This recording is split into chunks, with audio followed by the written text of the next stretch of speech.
Take three.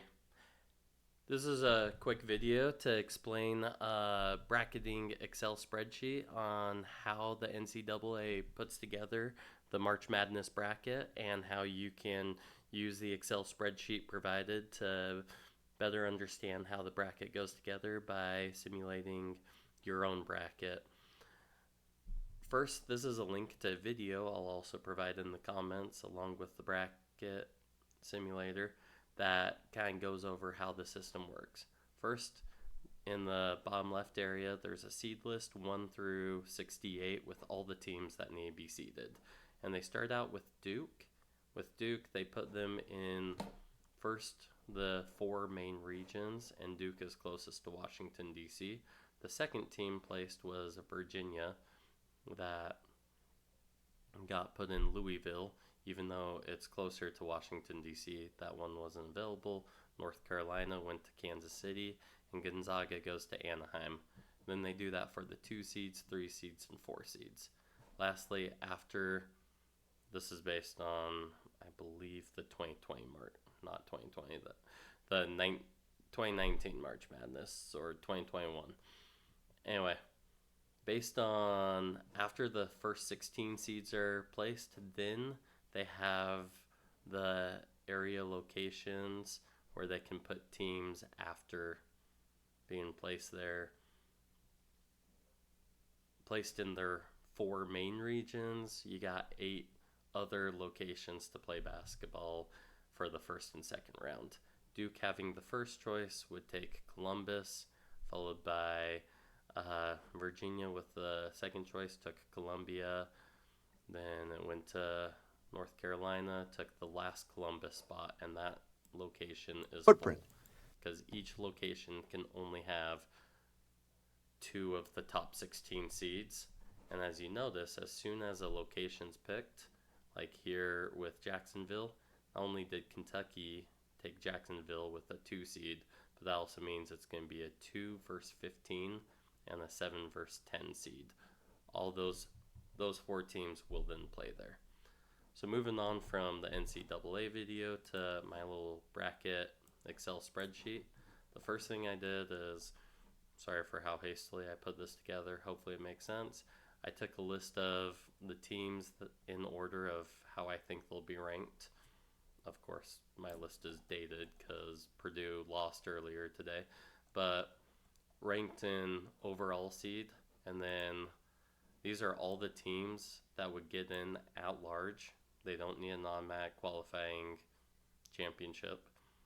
And then after the 11 seeds, the 12 through 16 seeds are all the teams that needed to win their conference tournament in order to get into the big dance.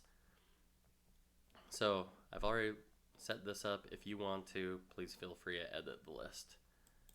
Next, we go over here to step 2, and that's placing teams within the bracket. First, you're going to have Purdue, UConn, so on and so forth from the list to the left. And we're going to start with Purdue. They are closest in the region to Detroit, followed by UConn is going to be closest to Boston, and Houston is closest to Dallas. North Carolina is then stuck in Los Angeles. Tennessee will get their first choice, which would be Detroit. Arizona is going to choose Los Angeles. Marquette would choose Dallas. And our first possible conflict would be Iowa State, but they're already stuck in Boston, so that doesn't really count. Creighton, you don't want 2 teams on the top 4 seeds from the same conference.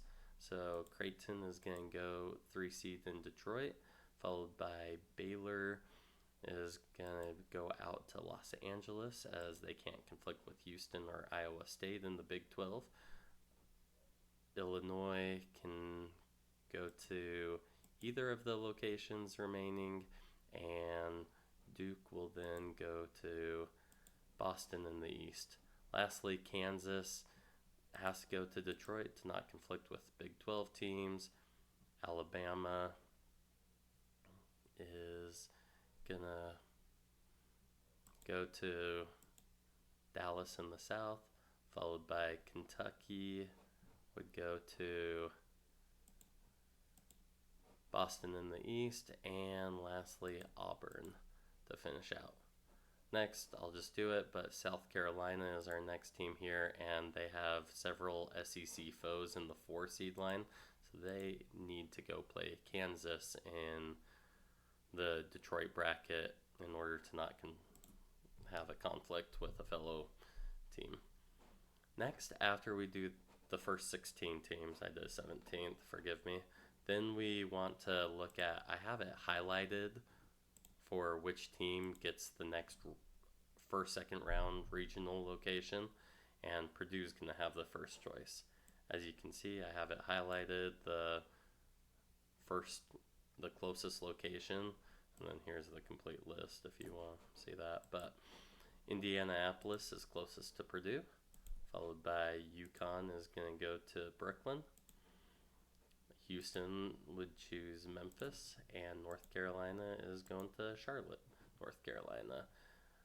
Next we have Tennessee is also going to choose Charlotte, North Carolina. Arizona is going to go to Salt Lake City, the only team out west. That Marquette is closest to Indianapolis, and if you look over here, now Charlotte and Indianapolis, after just the first 2 seeds, are already completely full. Iowa State is very close to Omaha, so they'll go there. Creighton, I believe, can play in Omaha, Nebraska, but there might be something blocking them due to how close it is. If not there, they'd go to Pittsburgh. Baylor would go to Omaha, Nebraska as well. And that fills up Omaha. Illinois would go to Indianapolis, and Omaha are filled, so they're going to go to Pittsburgh.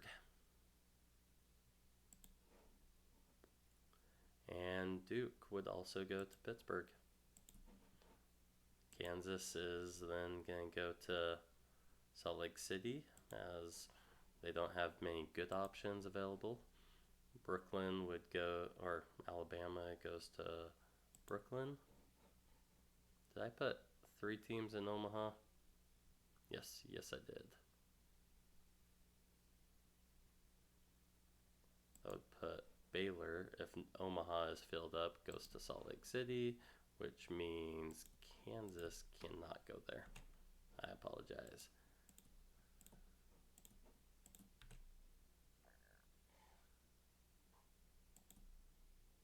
So Kansas is gonna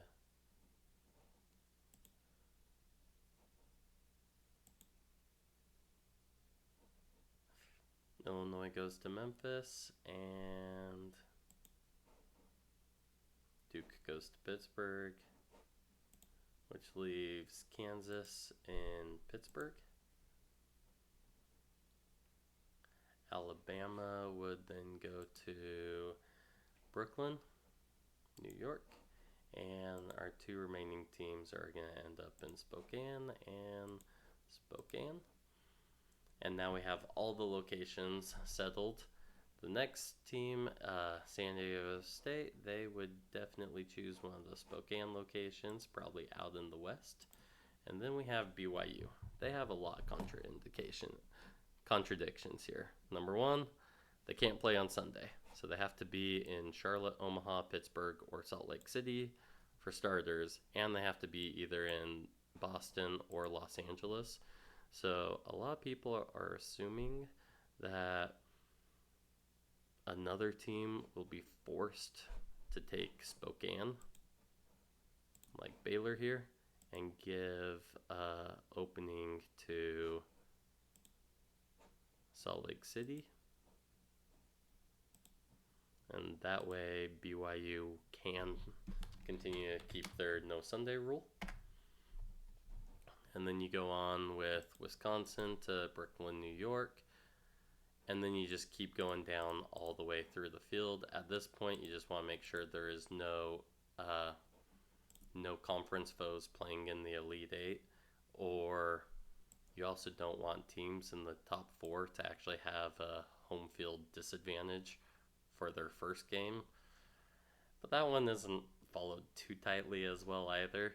So the big thing is just make sure San Diego's on the gray line here, so when Nevada comes up, they can play up in Spokane against a 3 seed, because they wouldn't actually play San Diego, the 5 seed, until the Elite 8 in Los Angeles.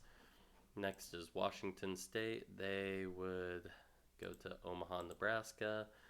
Texas Tech would choose Memphis, Tennessee, and as you can see here, Houston is on a gray line, so they go there without conflict. And then Utah State is left in Pittsburgh and out east in Boston. If you follow that all the way through, you'll create the entire bracket. Then you can click on this next page here and actually view the bracket. I haven't finished filling it out because I want to keep this video short, but as you can see, the entire bracket is filled out, and if you want, you can even go pick the teams within the bracket. I created this video hopefully helping people understand how the March Madness bracket is created, and I hope you enjoyed. Have a great day.